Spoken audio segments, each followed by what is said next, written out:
Hey everybody, it's Patrick And Sarah, from the board Meeples, and today we're going to do a how-to play of the Quacks of Quedlinburg. which is a 2 to 4 player game. As always, don't forget to subscribe, hit that notification bell for more board game content. Thanks. Thanks.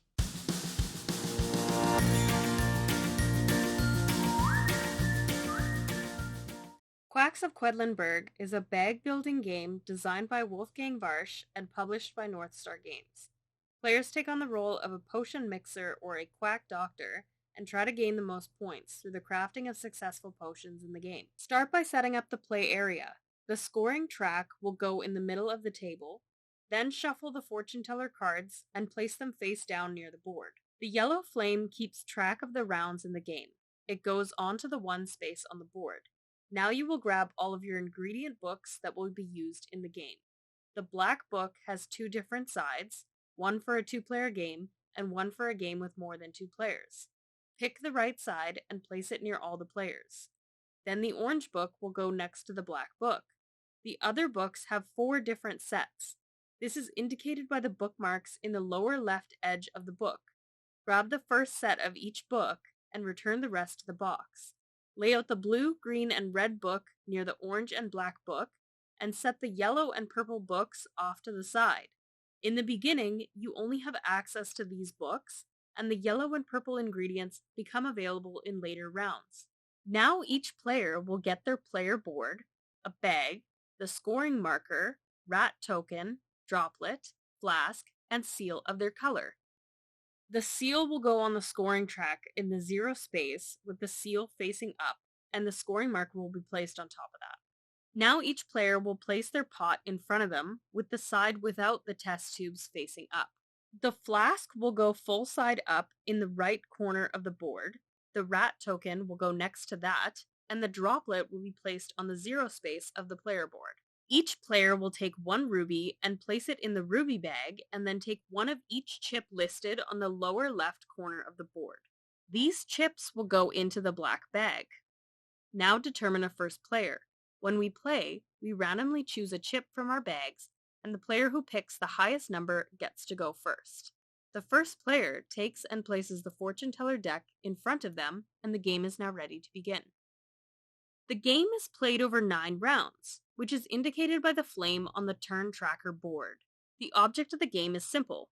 Players will simultaneously draw ingredients from their bag and mix them into their potion with a goal to get the furthest along the pot to score points and buy more valuable ingredients. Be careful though, the white ingredients are highly volatile, and as soon as you have enough in your potion to equal a value of 7, you'll place your white chip into the pot, your potion explodes, and then immediately end your turn. You will also get a disadvantage to scoring and buying ingredients at the turn end, so this is definitely something you want to avoid at all costs. This icon on the player board is here to remind you of this important rule. Each round begins with the starting player drawing a new card from the fortune teller deck and performing the action that's listed on the card. The action applies to all players, and if it's a blue card, it will apply for the whole turn. After the fortune teller card takes effect, the rat tails come into play. All players, except for the player in the lead, will look at their scoring marker, and if there's rat tails in between your scoring marker and the leading player, place your rat stone that many places forward from the droplet in your pot. This gives you an advantage because you now get to place ingredients after the rat token, instead of the droplet on your board for this turn. Now players are ready to start drawing ingredients and placing them into their potion. The number means how many places you will place that ingredient along the track. So a 3 would move 3 spaces, and the empty spaces in between the ingredient would remain empty.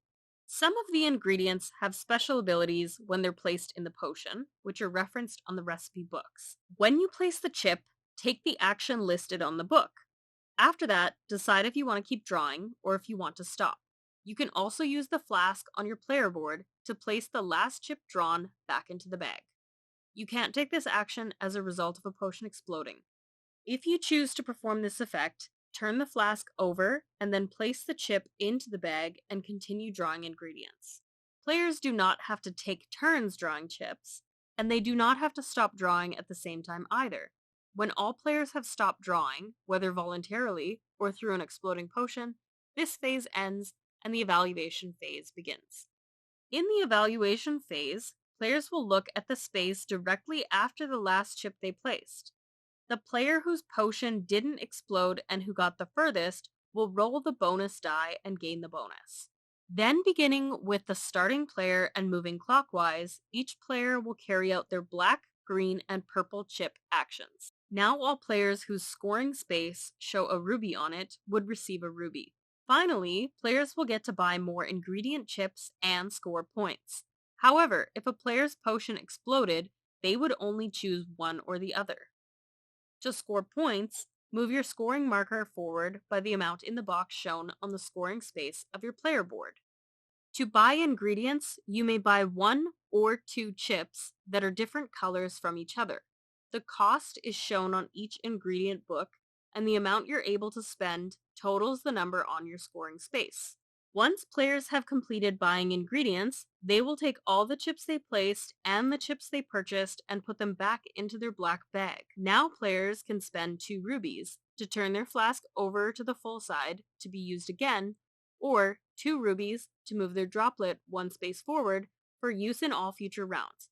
All players will then remove their rat tails from their potion, rotate the fortune teller cards clockwise, and move the flame on the turn indicator for a new round to begin. Some spaces on the turn indicator will have an icon under them. For example, turns 2 and 3 show you that a new ingredient is available to purchase and use. Simply place the recipe book matching the ingredient shown on the turn tracker.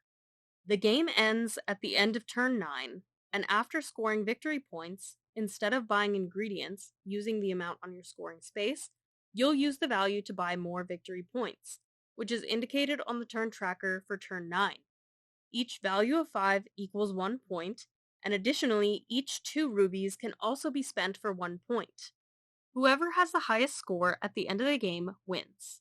If there is a tie, then the player who got further down their scoring track on their player board will be the winner.